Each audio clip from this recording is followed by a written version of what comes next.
नमस्कार दोस्तों, स्वागत है आप सभी का एक बार फिर से। दोस्तों, भारत एक बहुसांस्कृतिक देश है जहां विभिन्न धर्मों के अनगिनत रिवाज हैं, परंपराएं हैं। खास तौर से हिंदू धर्म में ही देखिए, पूजा करने से लेकर रोजाना किस किस तरह के कार्य किए जाएं जिससे कि लाभ मिल सके, इसका वर्णन शास्त्रों में मौजूद है। हमारे खाने से लेकर हम क्या पहनते हैं, इसका भी हमारे मन, मस्तिष्क एवं स्वास्थ्य पर गहरा प्रभाव होता है। कुछ ऐसा कहना है हिंदू धर्म शास्त्रों का। दोस्तों, हिंदू धर्म में विवाहित भारतीय महिलाएं बिछिया पहनती हैं। बिछिया पहनना सिर्फ इस बात का प्रतीक नहीं है कि वो शादीशुदा हैं, बल्कि इससे महिला का मासिक चक्र नियमित होता है। आइए आपको बताते हैं कि बिछिया किस उंगली में पहननी चाहिए और किस उंगली में नहीं। शादीशुदा महिलाओं को बिछिया दाहिने और बाएं पैर की दूसरी उंगली में पहननी चाहिए, यानी अंगूठे के बगल वाली उंगली में इन्हें पहनना सही माना गया है। कई महिलाएं जोड़े में बिछिया पहनती हैं, वो भी ठीक है, लेकिन कभी भी 3 बिछिया एक पैर में नहीं पहननी चाहिए। ऐसा करना शुभ नहीं माना गया है। अगर आप भी अपने जीवन में माता रानी की कृपा पाना चाहते हैं दोस्तों, तो कमेंट्स में ज़रूर लिखें जय माता दी। माता रानी के लिए दोस्तों एक लाइक तो बनता है। दोस्तों, वीडियो को शेयर कीजिएगा और साथ ही चैनल को सब्सक्राइब करके बेल आइकन को प्रेस कर दीजिएगा ताकि नए वीडियोस की अपडेट आपको मिलती रहे। तो चलिए अब जानते हैं कि किन्हें बिछिया नहीं पहननी चाहिए। दोस्तों, हर महिला शादी के बाद अपने पैरों में बिछिया पहनती है। यहाँ ये बात भी ध्यान में रखनी चाहिए कि बिछिया सिर्फ शादीशुदा औरतें ही पहनती हैं। कुंवारी लड़कियों को बिछिया नहीं पहननी चाहिए। इसके अलावा लेकिन शादीशुदा महिलाओं के लिए बिछिया बहुत ही ज़रूरी है। महिलाओं को बिछिया पहनने से गर्भधारण में भी कोई समस्या नहीं आती। लेकिन ये बात बहुत कम लोगों को मालूम होगी कि अगर कोई पत्नी अपने पैर की बिछिया सही ढंग से नहीं पहनती तो बिछिया पति की गरीबी का कारण बन सकती है। महिलाएं 16 श्रृंगार करती हैं।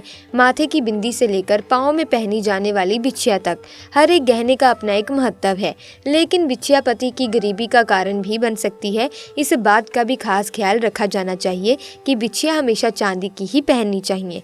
भूल कर भी कभी भी सोने की बिछिया ना पहने। पत्नी को बिछिया इतनी ढीली ना हो कि वो पैरों से निकल जाए। इस बात का भी खास ख्याल रखें कि अपनी पहनी हुई बिछिया किसी और को ना दे। ऐसा करना पति की गरीबी और बीमारी का कारण बनता है। साथ ही ध्यान रखें कि पैरों में पायल या बिछिया घुंघरू वाले पहनने चाहिए, क्योंकि इसकी आवाज़ में माँ लक्ष्मी का वास होता है।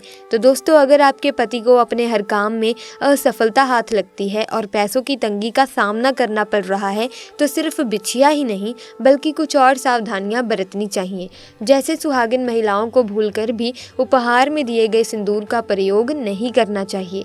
अगर सिंदूर पति ने दिया है तो आप उसे प्रयोग कर सकते हैं, लेकिन पति के अलावा अगर किसी और ने आपको सिंदूर दिया हो तो उसे आप मांग में ना लगाएं। ये अशुभ माना जाता है। इसी के साथ चूड़ियों से जुड़ी ये खास बात का भी आपको ज़रूर ख्याल रखना चाहिए। एक सुहागिन महिला को मंगलवार और शनिवार के दिन कभी भी चूड़ियाँ नहीं खरीदनी चाहिए। इस दिन चूड़ी खरीदना अशुभ माना जाता है।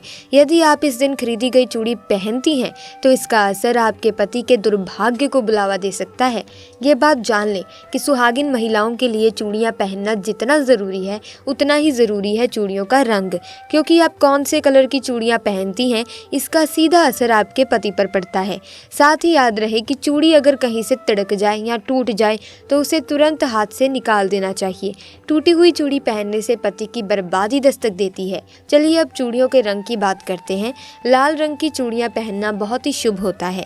इससे आपके पति को जीवन में तरक्की तो मिलती ही है, साथ ही पति की लंबी आयु के लिए भी ये शुभ है और पति पत्नी के बीच प्यार को बढ़ाती हैं। दोस्तों, वैसे तो महिलाएं किसी भी रंग की चूड़ियां पहन सकती हैं, लेकिन शादीशुदा महिलाओं को सफ़ेद और काले रंग की चूड़ियां भूल कर भी नहीं पहननी चाहिए।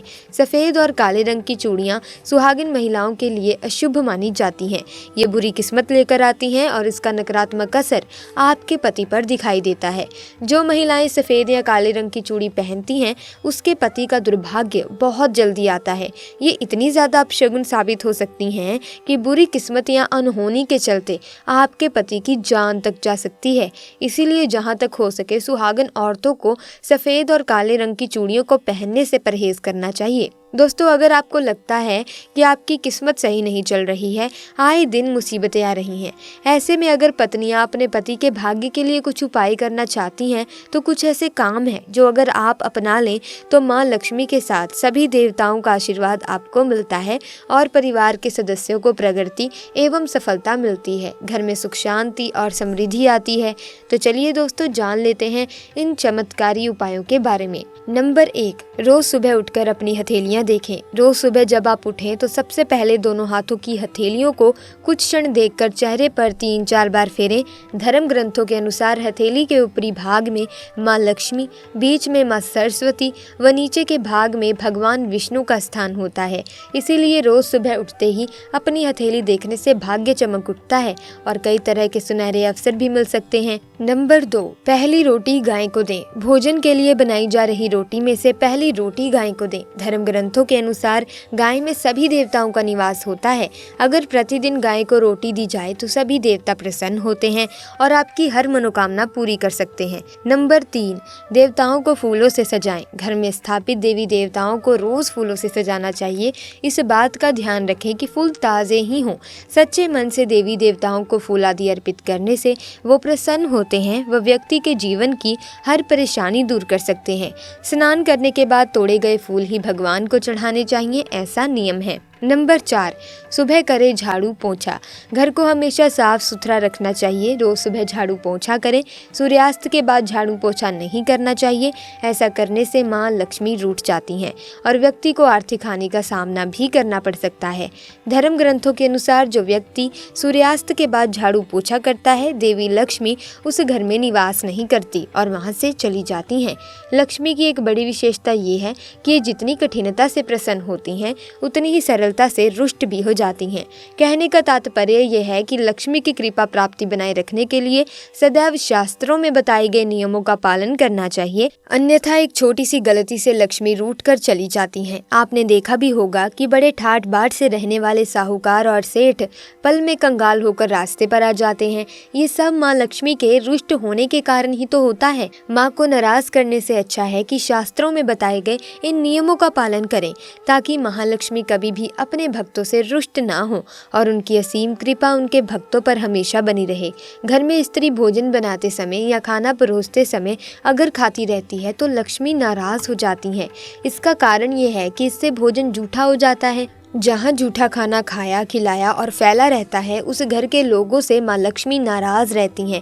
इसीलिए स्त्रियों को भोजन बनाते समय श्रद्धा भाव से खाना पकाना और खिलाना चाहिए। इसके विपरीत जिस घर में पत्नी का अनादर किया जाता है वहाँ लक्ष्मी एक पल भी रुकना पसंद नहीं करती।